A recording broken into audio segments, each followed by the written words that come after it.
Nashville, Jefferson Street, also known as Black Downtown, was a place for vibrant music, a corridor, if you will. Many artists graced Jefferson Street, such as Ray Charles, B.B. King, and Jimi Hendrix, and that's just to name a few. But today I have the privilege, the honor, and the pleasure of sitting with Mr. Lorenzo Washington, who is the CEO and founder of Jefferson Street Sound. Thank you for being here today. Thank you. Thank you for coming. Hey, it is my pleasure, certainly. So tell me about Jefferson Street Sound and how you got started with establishing this place. Well, one of my inspirations was Marion James. Marion James was the queen of the blues in Nashville, Tennessee. Oh, wow. It's documented that she was the queen of the blues. One of my other inspirations was Jesse Boyce. Jesse Boyce was one of my best friends since 1975. We were in business together over on Music Row back during the disco era. And we produced a number of albums. And one of the albums, Saturday Night Band, which I'm looking at right now across from here, became the number 2 disco album in the country. Wow. Behind Donna Summers. So my inspiration has been music, and it started back during the Soul Shack record shop. Okay. When I was selling records back in 74, 75. So I've got a little bit of history when it comes to the music. Oh, on a little Jefferson. bit. I think you've got a lot of it of history. And yes, walking in here, I feel it, I see it, I hear it. The history, the legacy is it's so awesome. So tell me about some of the artists. Now, clearly you've already given us some, and yes, you've been a part of those amazing histories, but tell us about some other artists, or do you have any funny stories that you could share, or just amusing stories about the artists who have graced Jefferson Street? Well, one artist that I've got a little bit of a story about, Herbert Hunter. Herbert Hunter had a single that made him a little bit of money back in the day, but when Herbert first came to Jefferson Street and got with Ted Jarrett was one of the producer writers and had his own label back during those years. And Herbert came over, and once he got the hit record, he bought him a brand new 1961 Ford Galaxy convertible. Uh-oh. Couldn't tell him anything. So once Herbert got that car, now when Herbert was in the studio or visiting other friends, then I would have that car up and down Jefferson Street. So, I mean, I was the king of Jefferson Street there for a minute. I love it. I love it. Hey, it's good to have friends with benefits, There you know? go. That is hilarious. Wow. Well, thank you for sharing that story. Yes, and yes. imagine you looked pretty good riding down what you Jefferson talking Street in about? that car. So as you listen to the artists who are coming up in Nashville and even abroad, what are some things that you think about, or where do you see the direction of music going with these newer artists? Well, as we were saying, Jay has become the person to see, person to know when it comes to producers and recordings. Okay, so when you say Jay, Jay-Z? No. Jarrell. Jarrell. Pearson. Okay. All right. Pearson. Tell us more about this Jarrell Pearson. Jarrell Pearson is a great producer. Come on over here. All right, Jarrell. Thank you for coming in. So you are the producer to know? Okay, I guess so. I'm learning. Okay, you're learning. So tell us about just some of the things that you've been able to work on, or just your contribution to music here in Nashville and even beyond Nashville. Well, cool thing is I come from New York and / Jersey, and came here for MTSU, graduated, and then I started working with a program and organization called Southern Word, which you may have heard of. And through that, I've had opportunities to work with the Downtown Library through the design process of their studio upstairs for the teens. And after that, I was introduced to Lorenzo, came to the studio just to fix a headphone jack. And from there, came in helped revitalize upstairs, and we started recording.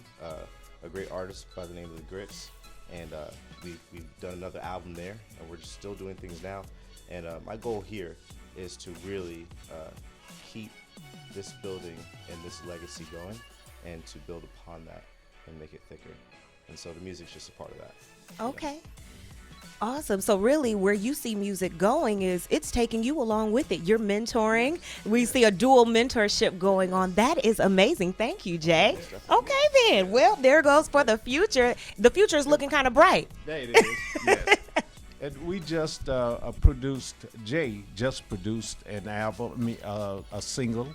And this single is Football Ain't No Woman, but it sure can take your man.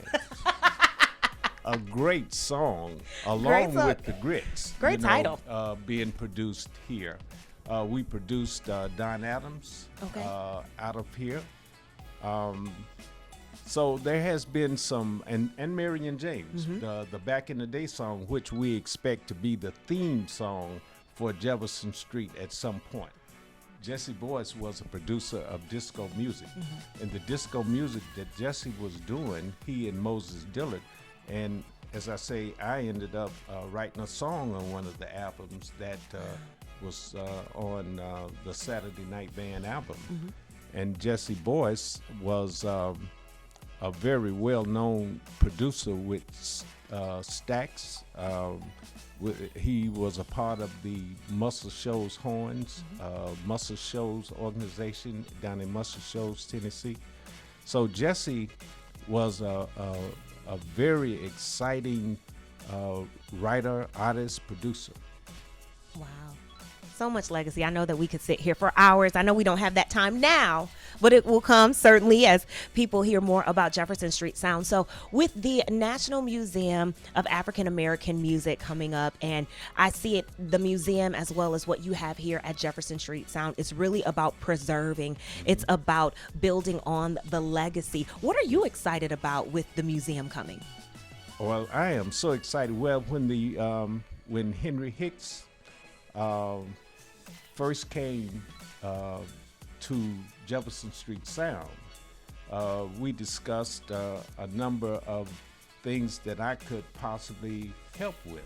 Awesome. And when they decided that they wanted to pull together a number of the artists that had played on Jefferson Street and in these clubs, well, I pulled together about 10 artists and brought them to Jefferson Street Sound the Sunday before we were at the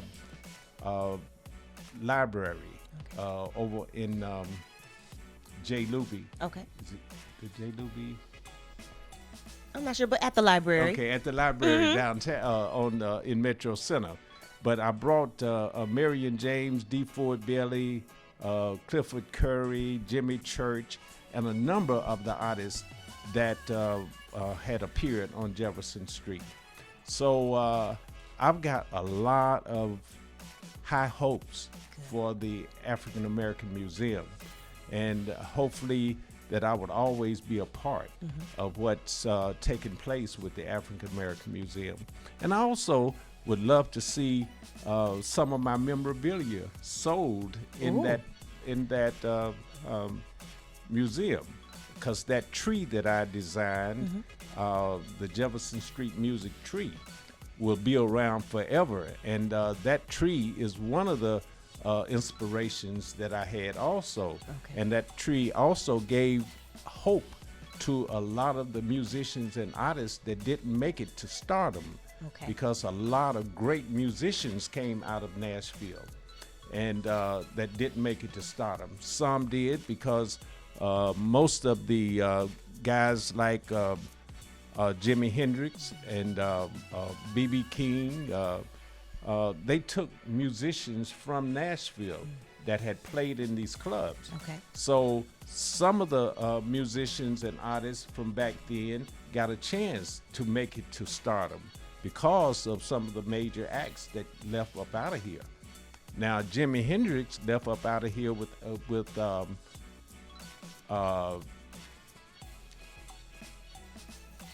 I have to look around here. Okay. Come on, I'm gonna look around here. I'm gonna show y'all who this. It's so I'm many gonna names show that you so many have. names that we Okay. have. But Gorgeous George is here, and that's who Jimi Hendrix actually left Nashville with. Wow. And so all of these, and he played at the Del Morocco along with Iron Boy Sam. At one time, Iron Boy Sam was on one level playing, and Gorgeous George and Jimi Hendrix was on another level. So it was so much, and it is so much history centered around the artists that played over here on Jefferson Street. So yes, we keep saying it. There's so much history and just legends that are all around. But what do you think just the average music lover can do to help preserve music? Because we see that you're preserving it, and we know that the museum is coming to help preserve it. But what can just the person who loves to listen to music, sing along, what can we do? What can they do to help preserve? Well, they can continue telling their stories. And each person that was over here on Jefferson, that walked these streets, that went to these clubs, they've all got stories. Pass the stories down. Let folk know that we had this kind of history on Jefferson Street, because Jefferson Street ain't all country. Okay. It hasn't been about country always. So we need to continue to express what we gave to this city. Okay.